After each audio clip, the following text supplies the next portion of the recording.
Excellencies, ladies and gentlemen, it's a remarkable occasion this evening to see so many old friends, ambassadors, high commissioners, ministers, MPs, and it is quite a unique experience, particularly from our span of the past 20 years, to observe that finally we are able to launch a book about judicial indiscretion, travesty of justice, and attended by ambassadors, high commissioners, ministers, MPs in this great country of ours, Malaysia. This augurs well for the future. I'm here just to thank so many of you who have endured, sacrificed, had this sense of conviction, tenacity of purpose to stay on course, notwithstanding the pressures, but because of the sheer determination and passion, the struggle for truth and justice. I must thank, of course, Azizah, the children, the family, who actually withstood this and tolerated me all these years. Some of them said, Papa, I think go slow enough. But I said, I don't have a choice. And the choice is to compromise with the devil. And that is not possible.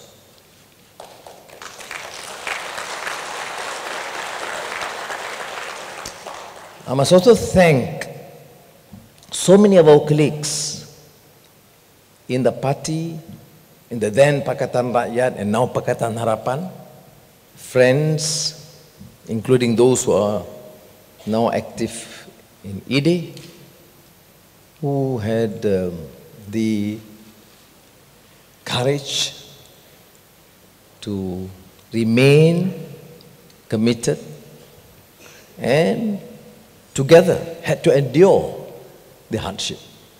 Sangit was here to represent the team and panel of lawyers from the days of Raja Aziz, Christopher Fernando, to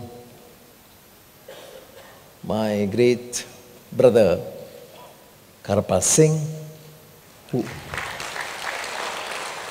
worked indefatigably hard because he believed in the cause of freedom. Siva was also here, Ram Karpal, Surendran, Latifah, and many others. And they went. It was very difficult for them to come back and forth to prison, to then bear with me because they were the only friends available at that time. I was in solitary confinement, so every time Siva comes, he had to listen to my at least 40 minutes of lecture. I have no opportunity to give any speech or speak to anyone, so they were extremely accommodating.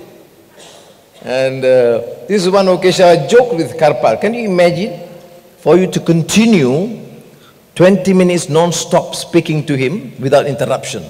I could do that because I was in prison. Nobody else could do that. But they were great friends and brothers and sisters. And I remain indebted to them. And so many others. I mean, the various ambassadors here, representative of the U.S. embassies here. Not all presidents are that supportive, but I must say that various administrations from Clinton to Bush to Obama, without fail, did raise the Anwar issue every time they had an opportunity to discuss with the leaders. Our neighboring country, Indonesia, for example, from Habibie to Gus Dur to Megawati, those years, without exception, raised. Of course, my great friend Tayyip Erdogan, who seems to be more controversial these days, when it comes to Anwar Ibrahim, he was very committed and was blunt in all his exchanges with Prime Minister Najib at that time, that please release my brother Anwar Ibrahim. So Mark, my duty, my task is to thank, but more so to you. I cannot help me because Bayroj is here and my friend Tanong was finance minister those years, who would be the best occasion to try to introduce the book in Bangkok.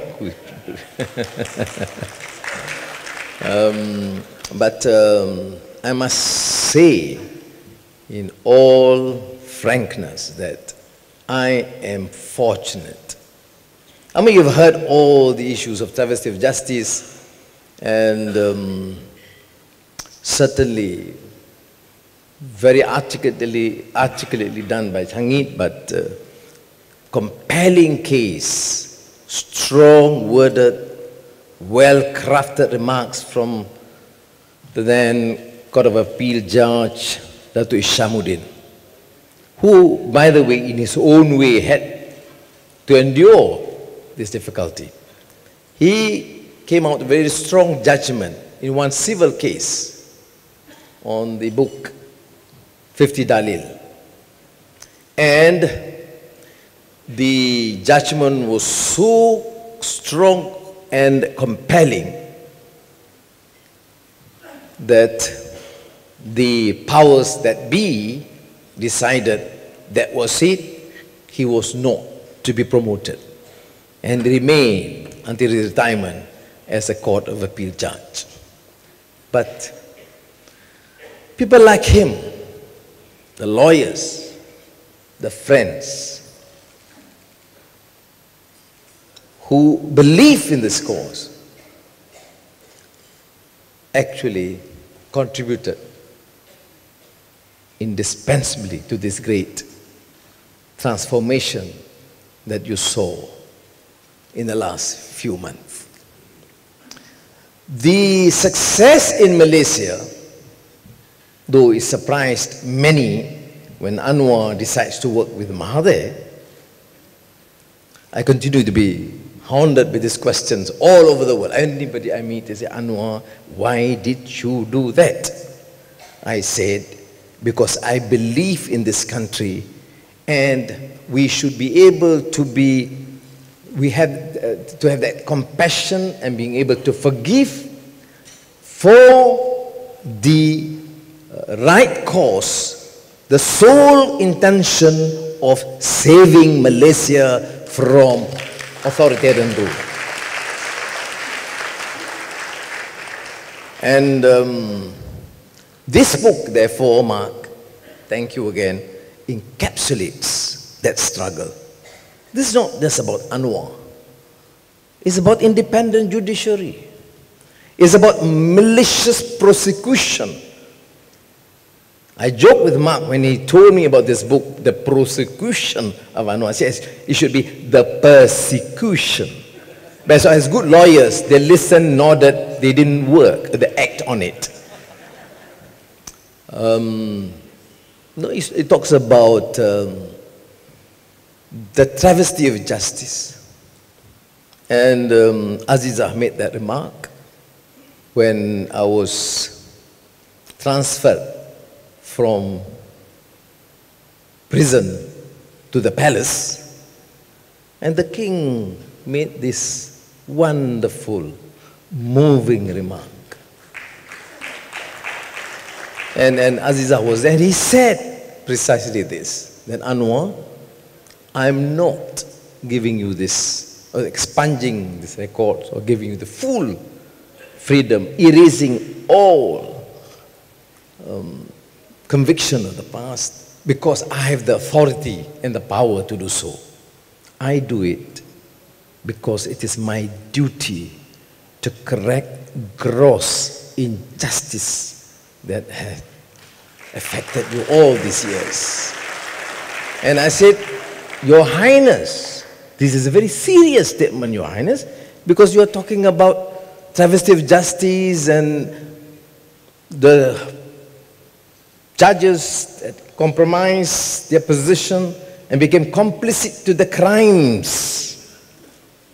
He said, please feel free to quote me in your major address tonight. He was referring to the MCOP Mall address that was supposed to be the first of the public speech I'm going to be given. And the king told me precisely, please feel free to quote what I said. And that is the fact that I'm giving this not because I have the authority to do so, but because I've gone through the papers and I think this country could not afford any such injustices in the future. That again, Mark, that this book should be a lesson in history, in law, but more so what Datuk Ishamuddin remarked earlier, that we should not allow ever the courts or authorities to abuse their position and continue in any manner of form, oppression, selective prosecution, and denial of basic rights to any man or woman in this country.